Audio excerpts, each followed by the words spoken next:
Hey guys, hari ni aku nak tunjuk korang perbezaan antara kedua-dua TLSS Goat. Dua-dua TLSS Goat tau. Cuma yang membezakannya selain pada warna obviously ialah tapak dia. Inilah tapak multi-ground, inilah tapak firm ground. Okay, so dekat sini aku ada warna hitam, putih dan juga bit of orange. This one ialah warna silver dan juga pink and iridescent dia punya tapak warna dia kan. So kedua-dua ni features daripada atas sampai bawah kecuali tapak sama saja. Dua-dua ialah fully kangaroo leather yang sama. Korang dapat this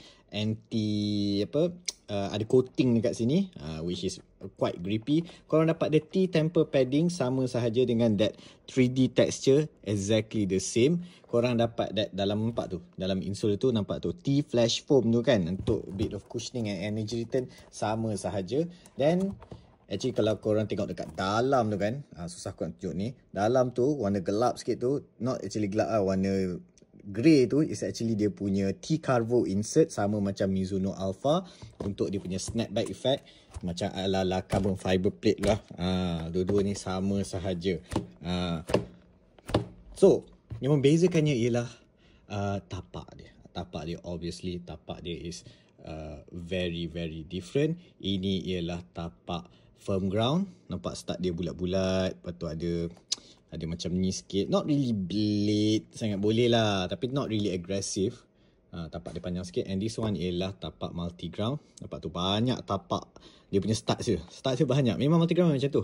And start dia a bit pendek sikit compared to firm ground. Kalau korang put side by side kan, dia pendek sikit. So yang ini sesuai untuk artificial ground ataupun firm ground yang dry rumput dia dan tanah dia tak lembut lah, keras sikit. This one sesuai untuk rumput asli. Nak pakai atas artificial ground pun boleh sebab nampak macam a bit safe lah. Dia punya tapak ni start dia bulat-bulat macam tu. And selain daripada tapak dia, aku tunjuk korang dia punya insole. Okay, ni ialah insole dia. Ini insole untuk yang firm ground. Dia macam ni.